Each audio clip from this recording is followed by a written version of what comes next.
digital marketing မှာအခြေခံအနေနဲ့ market research လုပ်ရပါမယ် market research မှာပဲကျွန်တော်တို့အဆင့်အဓိက၄ဆင့်ရှိပါတယ်ပထမတစ်ဆင့်အနေနဲ့ product definition ကိုကျွန်တော်အခု AI နဲ့ဘယ်လိုလုပ်ရမလဲဆိုတာသင်ပေးသွားမယ်ပြပြပေးသွားပါမယ်ဒီမှာ prompt တွေရရှိမယ်ကျွန်တော် prompt ထည့်ထားတာရှိမယ်ဒီကျွန်တော်ရဲ့ PDF file လေးလောက်ထားတာရှိတယ်ဒီ user လေးကိုလိုချင်လို့ရှိရင်ဒီကျွန်တော်ရဲ့ Telegram လေးမှာလာယူပါ Telegram နဲ့မှာကျွန်တော် prompt file ရောဒီ PDF file ရောချပေးထားပါမယ်အစားဆုံးလိုက်ကြည့်ပေးပါဒီ PDF file ကပေါ့နော်နမူနာအနေနဲ့ဒီ AI ကိုဒီ ChatGPT ကဘယ်လိုလုပ်ရမလဲကျွန်တော်နမူနာထုတ်ထားတဲ့ PDF file ဖြစ်ပါတယ် ChatGPT ကနေမှဒီ PDF file တိုင်းထုတ်တတ်အောင်ကျွန်တော်တို့ထည့်ပေးရတာပေါ့နော်ပထမဆုံး ChatGPT ကိုမှ ChatGPT file နဲ့တော့ file ကနေကျွန်တော်ပေးထားတဲ့ PDF file ကိုရွေးမှာထည့်လိုက်ပါပြီးရင်ကျွန်တော်ပေးထားတဲ့ prompt ကိုပဲဆက်မှာဒီမှာ copy paste လုပ်လိုက်ပါ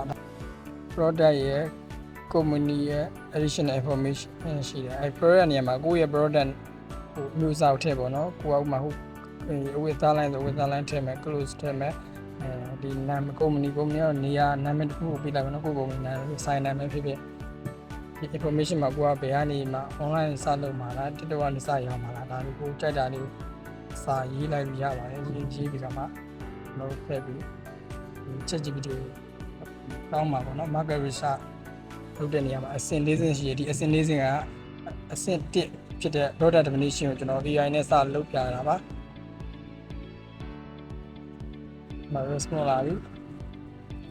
ကျွန်တော် product definition ရဲ့ဒီမှာ AI ပေးထားတဲ့ဒီ market research ရဲ့ဟာကိုကြာလိုက်ပေါ့နော်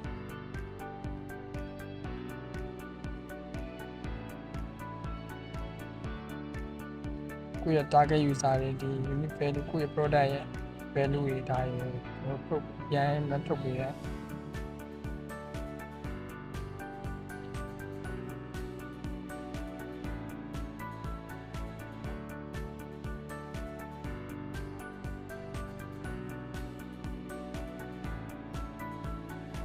နောက်ထပ်ပေါ့နော်နောက်ထပ်ကျွန်တော်တို့တခြား product ပဲ AI content service ဆိုမှကျွန်တော်စမ်းကြည့်မယ်software brand ကိုပဲ copy paste လုပ်လိုက်ချထားမယ်ပြီးရင်ဒီ product နေရာမှာ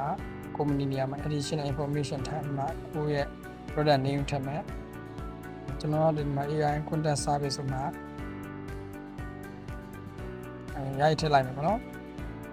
ကိုကြိုက်တဲ့ကိုယ့်ရဲ့ company ပဲလုပ်ငန်းမျိုးစားမဆိုကိုဖြစ်ချင်တာကိုယ့်ရဲ့လုပ်ငန်းမျိုးစားကိုထည့်ရေးပါကိုက digital မှာ personal brand နဲ့ပတ်သက်ပြီးထည့်မှာလားဒါမျိုးလည်းအစားအစိုးအကုန်လုံးထည့်လို့ရပါတယ်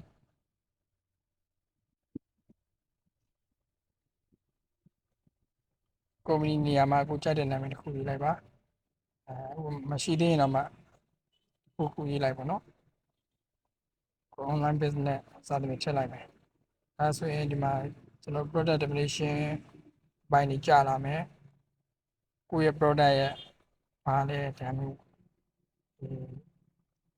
ကိုယ့်ရဲ့ product ကဘာတွေကိုဖြည့်ရှင်းပေးမှာလဲ customer တွေဘယ်လိုပြဿနာတွေဖြည့်ရှင်းပေးမှာလဲဒီရဲ့ကျွန်တော်တို့ရဲ့ product ကအဓိက၃ချက်ကဘာတွေဘယ်လိုဘယ်ရာတွေဖြည့်ရှင်းပေးမှာလဲကျွန်တော်တို့၃ချက်ကမှာနော်သူရဲ့အတွက်လဲကိုယ့်ရဲ့ unique value ပေါ့နော်ကိုယ့် product ကတခြားသူတွေနဲ့မတူတဲ့ value ဘယ်လို value တွေပေးမှာလဲဒါရေးသိရမှာပေါ့နော်ဟုတ်ကဲ့ပါအခုကတော့ပထမဆုံးကျွန်တော်အဆင့်1 market research တွေကအဆင့်၄ချက်ထဲမှာရှိရဲ့အဆင့်